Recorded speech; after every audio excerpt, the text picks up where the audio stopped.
मैं डॉक्टर शालिनी मूलचंदानी, सह आचार्य एवं विभागाध्यक्ष, हिंदी विभाग, राजकीय डूंगर महाविद्यालय बीकानेर। आज हम बीए तृतीय वर्ष के प्रथम प्रश्न पत्र आधुनिक काव्य में प्रमुख छायावादी कवि सूर्यकांत त्रिपाठी निराला की समालोचना प्रस्तुत करेंगे। तुलसीदास जी की ही कोटि के हिंदी के प्रमुख कवि हैं सूर्यकांत त्रिपाठी निराला। पंडित राम सहाय तिवारी के पुत्र निराला का जन्म 1897 ईस्वी में बंगाल की रियासत जिला मेदिनीपुर में हुआ। राम सहाय उन्नाव बैंसवाड़े के रहने वाले थे। छोटी नौकरी की असुविधाओं और मान अपमान का परिचय निराला को प्रारंभ से ही प्राप्त हुआ। सामंत वर्ग अपने कर्मचारियों से भी अधिक जुल्म किसानों पर करता था। निराला ने दलित शोषित किसान के साथ हमदर्दी का संस्कार अपने अबोधपन से ही अर्जित किया। सुख सुविधाओं का अभाव इन्हें बचपन से ही था।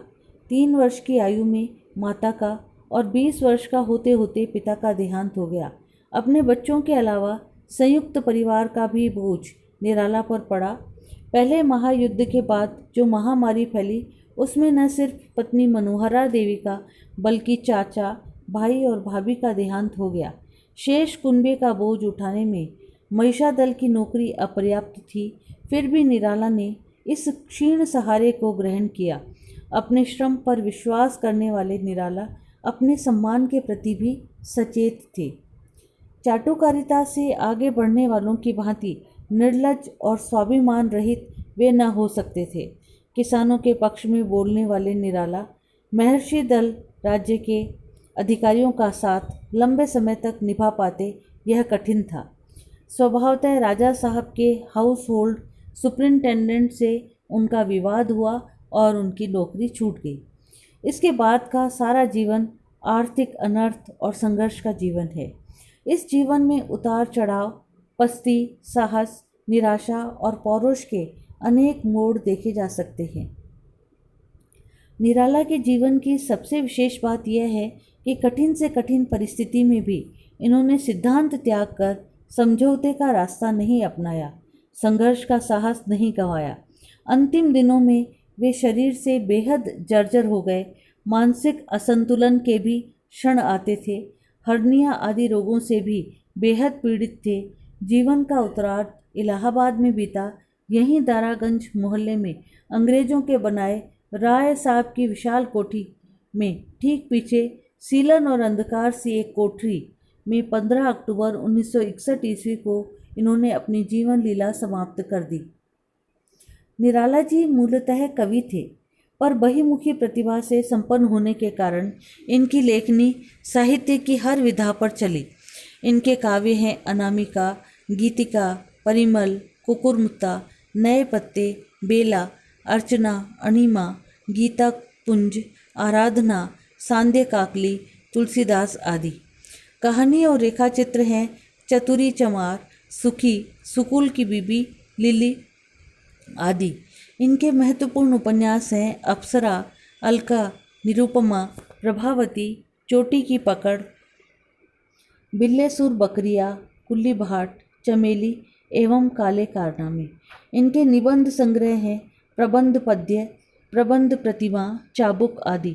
नाटक के रूप में इन्होंने शकुंतला लिखा। जीवनी और अनुदित रचनाएं हैं राणा प्रताप, प्रहलाद, भीम, श्री रामकृष्ण वचनामृत, विवेकानंद के भाषण, महाभारत, देवी चौधरानी, आनंद मठ आदि। साहित्यकार के रूप में भी निराला का जीवन बहुत ही संघर्षमय था। रूढ़िवादी साहित्यकारों और पत्रकारों का दल संगठित होकर निराला का विरोध करता था। निराला के काव्य में इस विरोध का जिक्र बार बार आता है। स्वभावतः साहित्यिक मान्यता निराला को उतनी आसानी से नहीं मिली। साथ ही साहित्य सेवा निराला को आजीविका देने में भी असमर्थ थी। साहित्य सेवा और आजीविका के बीच इस विरोध का बड़ा मार्मिक चित्र निराला ने अपनी पुत्री के निधन पर लिखी अपनी एक अत्यंत श्रेष्ठ कविता सरोज स्मृति 1935 में खींचा है। कवि कर्म में व्यर्थ ही व्यस्त है। शब्दों की कविता की इस सेवा में जीवित कविता की उपेक्षा होती है। एक दिन सिर्फ दुख और पीड़ा झेलते हुए यह जीवित कविता सरोज संसार सागर पार करके मृत्यु का वरण कर लेती है। सरोज के माध्यम से अपने पूरे साहित्यिक और आर्थिक जीवन की समीक्षा करते हुए कवि सरस्वती के प्रकाश को व्यर्थ होता हुआ अनुभव करता है। पीड़ा और ग्लानि से भरकर अपने कवि कर्म पर वज्रपात करता है। लेकिन यह उनके साहित्यिक जीवन का एक पक्ष है। दूसरा पक्ष यह है कि नए प्रगतिशील चिंतन वाले साहित्यकार पूरी दृढ़ता से निराला के साथ खड़े हुए। हमारे युग के सबसे महान आलोचकों में एक डॉक्टर रामविलास शर्मा ने अपना पहला लेख निराला पर ही लिखा। 1935-36 में लखनऊ और इलाहाबाद में नए प्रगतिशील साहित्यकारों की टोली निराला के आसपास रहती थी। इस दृष्टि से देखा जाए तो यह प्रकट होता है कि निराला का साहित्य ही नहीं, उनकी शारीरिक उपस्थिति भी रूढ़िवादी, रीतिवादी साहित्यकारों और नए प्रगतिशील लेखकों और विचारकों के बीच संघर्ष का प्रेरक था। निराला के व्यक्तित्व और साहित्य की यह ऐसी विशेषता है कि कोई उनकी उपेक्षा करके नहीं निकल सकता। उसे या तो निराला के साथ होना पड़ता है या उसके विरुद्ध। निराला जीवन और साहित्य में विरोध मानने वाले न थे, इसलिए यह स्वाभाविक था कि वे अपने काव्य में भी संघर्ष को जीवन के एक बड़े मूल्य के रूप में प्रतिष्ठित करें। निराला की खूबी यह है कि वे अपने ही नहीं, समाज में अन्य व्यक्तियों और वर्गों के संघर्ष को भी बराबर महत्व देते रहे हैं। अक्सर उन्हें संघर्ष और पौरुष का, परिवर्तन, विद्रोह और क्रांति का कवि कहा जाता है। इसका कारण यही है, इनके कहानी उपन्यास में भी समाज के दलित और संघर्षरत मनुष्यों का गौरव निखर कर सामने आता है। अकारण ही नहीं, बादल राग में अधीर कृषक विप्लव के वीर को बुलाता है और इलाहाबाद के पथ पर चिलचिलाती धूप और लू में पत्थर तोड़ती मजदूरिनी निराला की सहानुभूति में रंग जाती है। देवी, चतुरी चमार, कुल्ली भाट जैसे संघर्षरत चरित्र, उनके साथ पूरा किसान समुदाय अंग्रेजों और उनके सहायक जमींदारों के खिलाफ अपनी स्वतंत्रता के लिए लड़ता हुआ निराला की रचनाओं में गौरवान्वित होता है। सारांश यह है कि निराला की सहानुभूति हर उस व्यक्ति या वर्ग से है जो जीवन में सताया हुआ है, जो अपने ऊपर होने वाले अत्याचार के विरुद्ध संघर्ष के लिए आगे बढ़ता है और जो दूसरों को लूट कर फलने फूलने के बजाय अपने श्रम से आजीविका अर्जित करता है। किसान निराला के सामने सबसे अधिक पीड़ित और पिछड़ा हुआ था। निराला का सहज बोध भारतीय किसान के साथ अटूट रूप से बंधा है। यह किसान अंग्रेजी साम्राज्यवाद के खिलाफ लड़ने वाली शक्ति है और रूढ़ियों से जकड़े हुए सामंती बंधनों को तोड़कर भारतीय समाज के प्रगति का द्वार खोलने वाली शक्ति भी थी। किसान का यह रूप निराला के निबंधों, कहानियों और कविताओं में सर्वत्र देखा जा सकता है। साथ ही भारतीय प्रकृति और सांस्कृतिक समृद्धि का भी मुख्य आधार किसान है। किसान के साथ अपने सहज बोध के दृढ़ संबंध के कारण निराला प्रकृति के सौंदर्य और जीवन के उल्लास के भी उतने ही बड़े कवि हैं जितने संघर्ष के। सौंदर्य, उल्लास और संघर्ष में आपसी विरोध नहीं है। इसका कारण है जीवन में मनुष्य के कर्म और सुखमय भविष्य में निराला की अडिग आस्था। निराला के काव्य कला की सबसे बड़ी विशेषता है उनका चित्रण कौशल। आंतरिक भाव हो या बाह्य जगत के दृश्य रूप, संगीतात्मक ध्वनियाँ हो या रंग या गंध, सजीव चरित्र हो या प्राकृतिक दृश्य, सभी अलग अलग लगने वाले तत्वों को घुला मिलाकर निराला ऐसा जीवंत चित्र उपस्थित करते हैं कि पढ़ने वाला उनके माध्यम से ही निराला के मर्म तक पहुंच सकता है। निराला के चित्रों में उनका भावबोध ही नहीं, उनका चिंतन भी संभावित रहता है। इसलिए उनकी बहुत सी कविताओं में दार्शनिक गहराई उत्पन्न हो जाती है। इस नए चित्रण कौशल और दार्शनिक गहराई के कारण ही अक्सर निराला की कविताएं कुछ जटिल हो जाती हैं, जिसे न समझने के नाते विचारक लोग उन पर दुरूहता आदि का आरोप लगाते हैं। निराला आंतरिक भावों या दार्शनिक विचारों को उद्गार या भाषण के रूप में प्रस्तुत नहीं करते। दृश्य रूपों पर आधारित चित्रों की रचना में इन भावनाओं और विचारों का ईंट गारे के रूप में इस्तेमाल करते हैं। इससे उनकी कला में न सिर्फ दृढ़ता का गुण उत्पन्न होता है, बल्कि कलाकार के रूप में उनके सामर्थ्य और दृष्टि का भी परिचय मिलता है। प्रिय विद्यार्थियों, मेरे इस चैनल को लाइक और सब्सक्राइब ज़रूर कीजिए। Thank you.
पिछले 3 दिन से लगातार बारिश से केरल राज्य और अब बाढ़ केरल को ध्यान रखी है।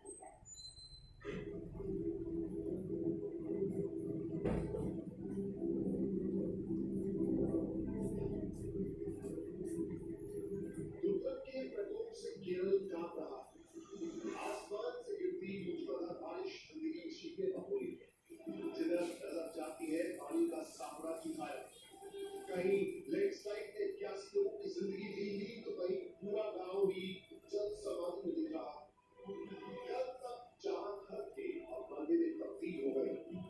सिर्फ 2 साल पहले केरल पर बारिश ने कहर ढाया था और अब फिर से केरल बारिश का बाढ़ के आंसू रो रहा। लगातार 3 दिनों की भारी बारिश से केरल में हाहाकार मचा हुआ है। इस वक्त हम मुनार से ठीक 20 किलोमीटर ऊपर मुनार की पहाड़ियों के हाईएस्ट पॉइंट पर है, जो लगभग 4400 फीट पर है। यहाँ पर रेस्टोरेशन अभी भी जारी है। आपको बता दें कि आज चौथा दिन है। 500 से ज्यादा एनडीआरएफ, स्टेट फायर और रेस्क्यू टीम के अलावा पुलिस पर्सनल यहाँ लगे हुए हैं, लेकिन अभी भी कुल मिलाकर 81 लोग इस लैंडस्लाइड और मडस्लाइड में फंसे थे, लेकिन उनको अभी तक निकाला नहीं जा सका है। इस वक्त मौके पर हमारे बड़े एक्सपर्ट्स काम कर रहे हैं, लेकिन अभी तक सिर्फ 49% को ही हासिल किया जा चुका है। यूपी में भयानक लैंडस्लाइड हुआ। एनडीआरएफ, ओडीए और ब्रिगेड के लोग स्पेशल ट्रेनिंग दिए हुए 50 लोग रेस्क्यू के काम में लगे हुए हैं, लेकिन खराब मौसम बार बार रेस्क्यू ऑपरेशन के आड़े आ रहा है। बड़े बोल्डर्स यहाँ है, इनको बड़े स्ट्रक्चर से हटाने का काम किया जा रहा है। बाद में जो मडस्लाइड है उससे ये हासिल करने की कोशिश की जा रही है कि जो लोग दबे हैं या जो शव है उन्हें हासिल किया जा सके। आपको बता दें कि यहाँ लगातार बारिश चल रही है। ऐसी बारिश में किसी का जिंदा रहना थोड़ा मुश्किल लग रहा है, क्योंकि मंदिर में दबे रहने की वजह से तापमान भी बेहद कम है। और आपको बता दें कि ये घटना जब रात 10:30 बजे की और ये इतना दुर्गम इलाका है कि पुलिस को पहली सूचना सुबह 7:30 बजे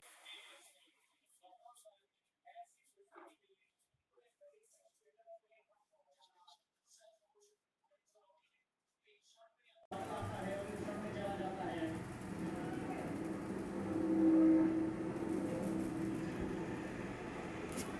शिवस की रात खुलना के राजपुरा में पहाड़ियां धंसने लगी, मिट्टी तरफने लगी।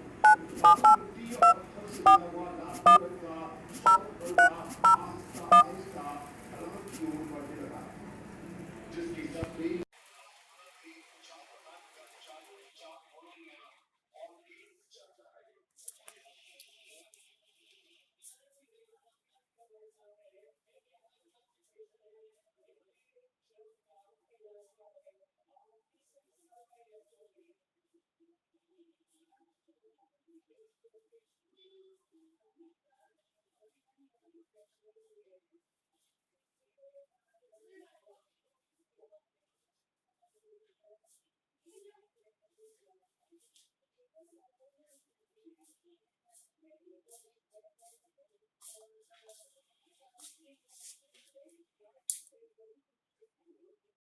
राजपुरा के एसयूवी के लैंडस्लाइड हुआ कैसे, इसे समझने के लिए वो दो तस्वीरें देखिए।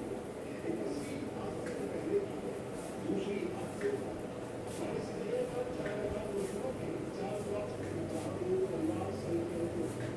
नई ताल में छोटा बच्चा ये रात को दूसरे आरोपी अपने बच्चों हुई जिसके बाद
सेकंड ईयर का मैंने एक भी नहीं किया है।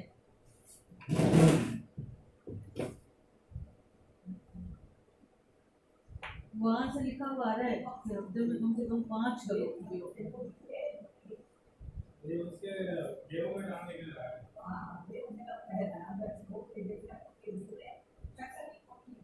और पता है तो पक्के हैं ये नेशनल कितना रुपए दिए होंगे कितने रुपए का होगा बताओ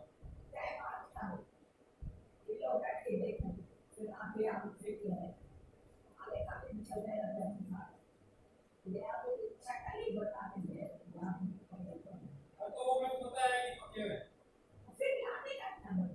गेहूं में डालने के लिए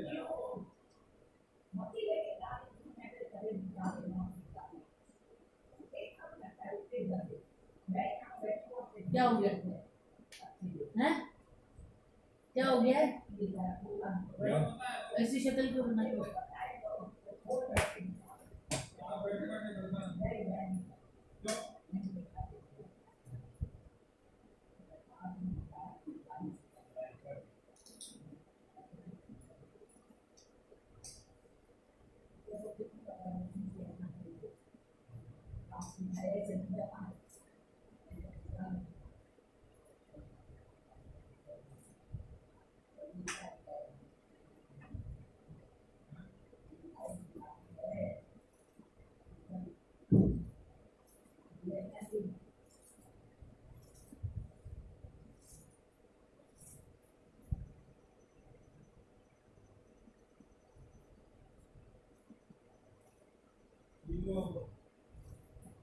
क्यों इसको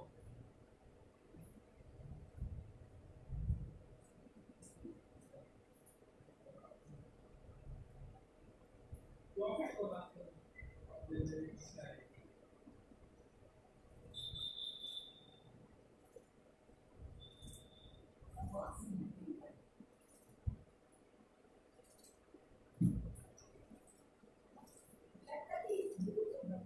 अरे तो मैं मेरे को पता है कि ये मैं उसको डालने के लिए लेके आया वो बैठी मिलेगी ये तो इतने सारे में लेके आया 10 रुपए दिए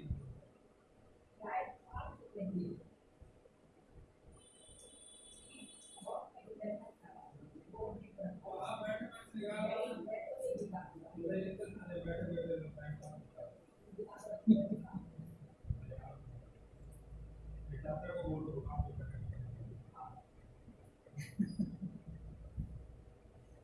वो डॉक्टर सही थी। आप ठंडा खाओगे क्या या गरम में रोटी खाओगे? ठंडा खाओगे या गरम रोटी खाओगे? हैं? अरे बताओ, ठंडा खाओगे या गरम रोटी खाओगे? अरे मेरे को पता है जब पके में रायते के साथ पूरी दे दूं? हैं? रायते के साथ पूरी दे दूं क्या? गेहूं में डालने के लिए लाया क्या दिया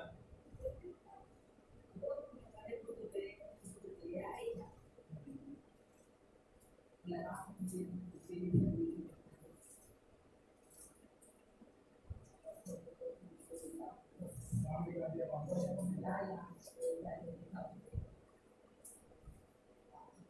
नहीं तो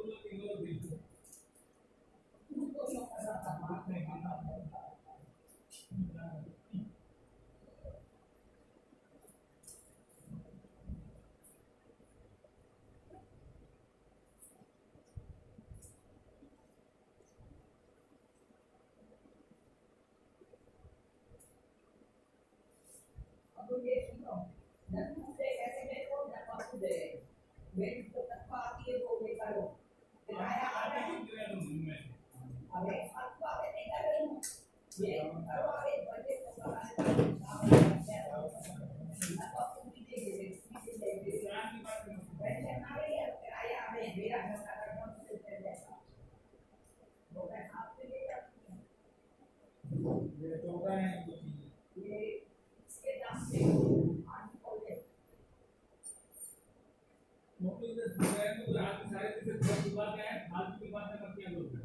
बाकी बात में तो मेरे पैसे क्या मेरे साथ में जो देते हैं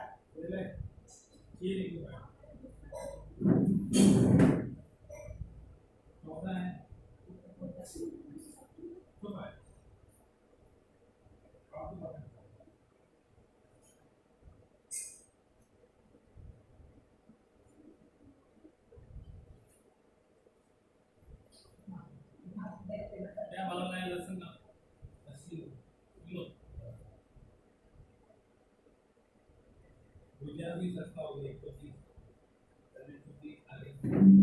मैंने उससे पूछा कि लहसुन महंगा होगा सस्ता होगा क्यों महंगा होगा और महंगा होगा क्योंकि वो सस्ता हो गया मैं तो 120 रुपये किलो लाया आधा किलो 60 रुपये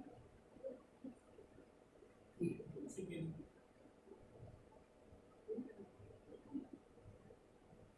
सिंधी दाल का बढ़िया है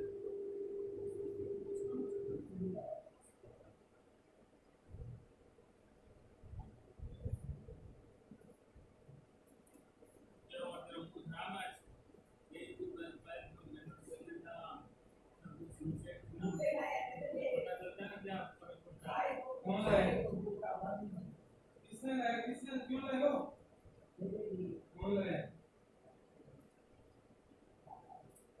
अच्छे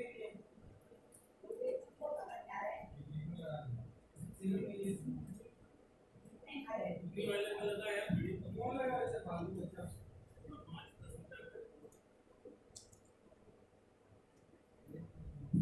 कौन लाया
तो एक्सेस कर दिया आपके यहाँ।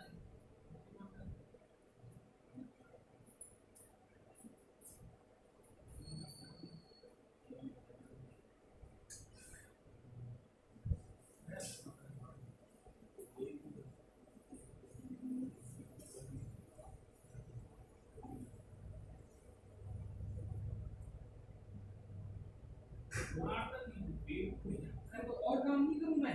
क्या काम है तेरे को? यही फोन कर देना फालतू माथा खत्म हो गई। तूने मेरी गई जो करे तू वाली काम तो ठीक है, आ जाएगा वापस होगा उसको करना तो ठीक हो जाएगा।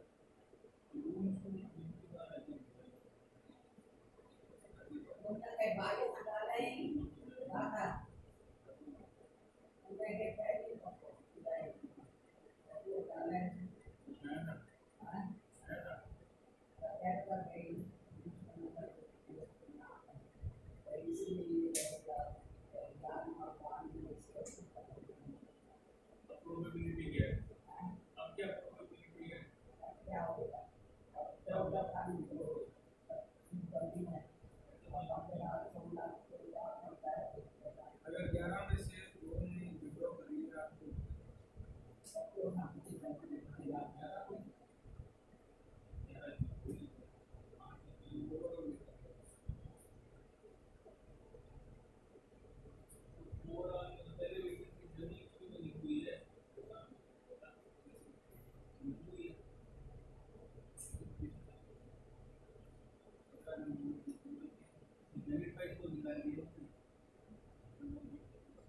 निकालिए पहले 6 बच्चे उसमें थे पहली वाली थे 5 11 में से 2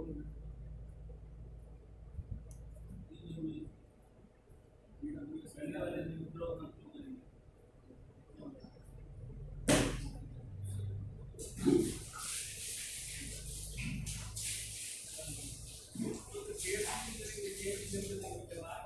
कह रहे हैं ना कि वो क्या नाम है कोई ओवरऑल कर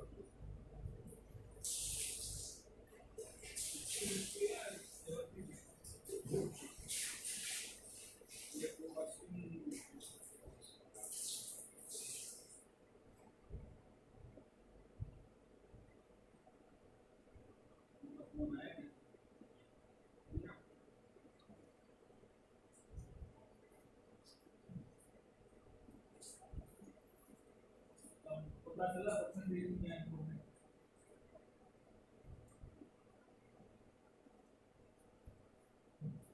क्या बोला भैया सर ने? इसमें कुछ भी परफॉर्मेंस खराब नहीं है।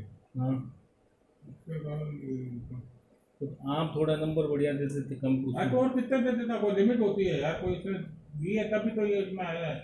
और बढ़िया तरीका दे देते तो फिर वो क्या? तो सब मालूम था कितना दिक्कत। फिर अब क्या चांसेस है सर?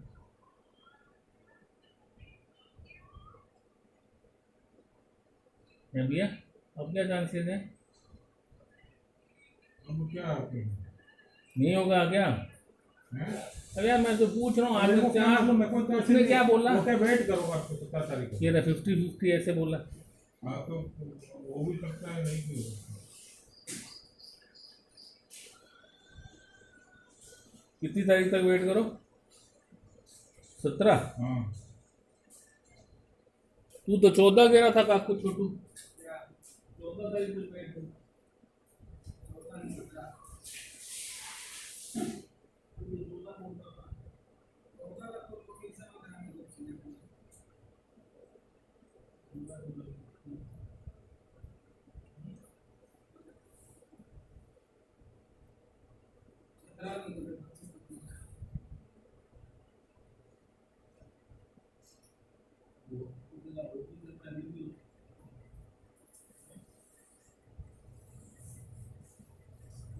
विड्रॉ कर देते हैं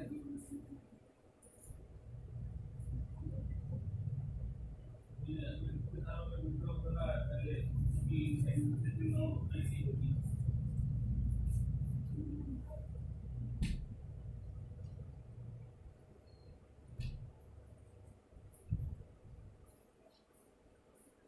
तो ये समझ में नहीं है 207 से 57 क्यों नहीं लगे 70 में नहीं लगे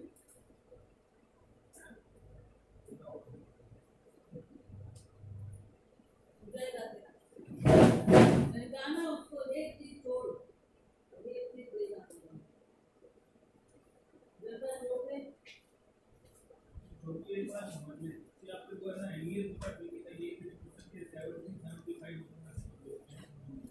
अरे खड़ी होकर बहुत बहुत एक्सपीरियंस आपको बात नहीं माननी बता रहा हूँ उनको तो मुझे ऐसा हो गई ऐसे लगा है मेरा हम बोलने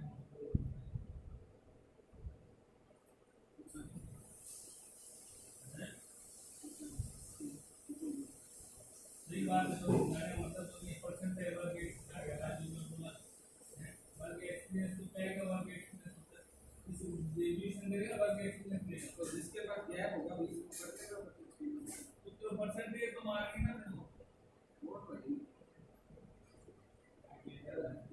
बस एक्सपीरियंस हो सकता है हो सकता है कि आया हाँ ये सारी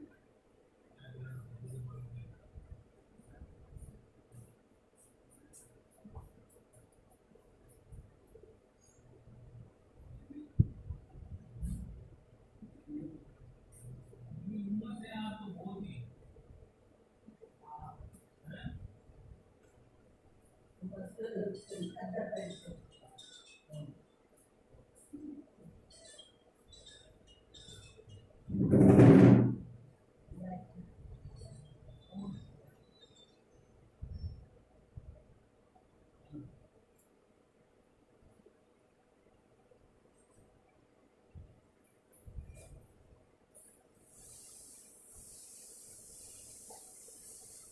तो आपको ये कौन सी कंपनी का है ये किसका बिल आता है इसमें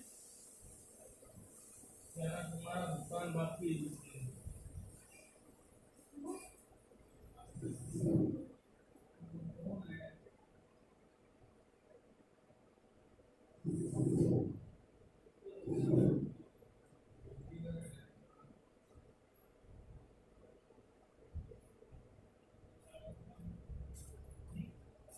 ये नंबर देता हूँ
न्यायालय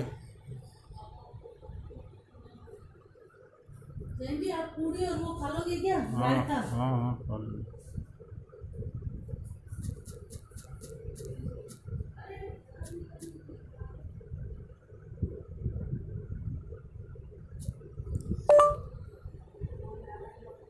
माननीय श्रम न्यायाधीश महोदय,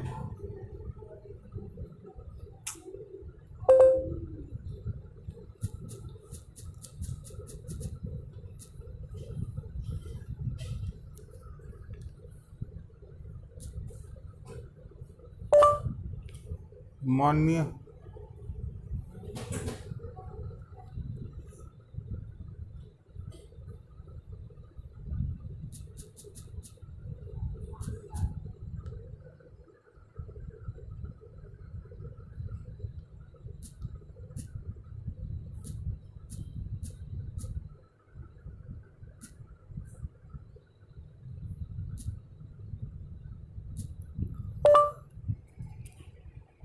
न्यायाधीश महोदय,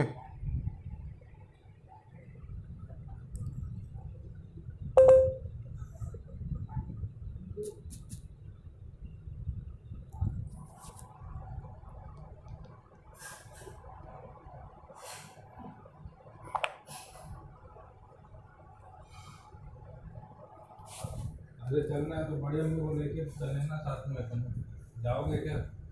हाँ कब जाओगे? इसमें रिकॉर्डिंग कैसे होती है काकू? कब जाओगे? तो हो नहीं रही है। वो बताओ ना कब जाओगे? हाँ तो पूछ रहा हूँ, वो कल पता देखेंगे नहीं। ना 3:30 बजे। तब बड़े अम्मी को भी लेके चलो। ठीक है। सबको लेके चलो, एक गाड़ी ले लो, कोडम जैसे चलते हैं इससे अच्छा। अरे नहीं उधर गाड़ी भी ले जा सकते हैं। बिग्गा नहीं ले जा सकते। उधर मोटरसाइकिल ज़्यादा दूर हो जाएगा ना वो तो। मोटरसाइकिल थोड़ी जाना कार। हाँ तो बड़ी अम्मी को ले लेंगे, सब चलेंगे, चाचा भी ले लेंगे। तू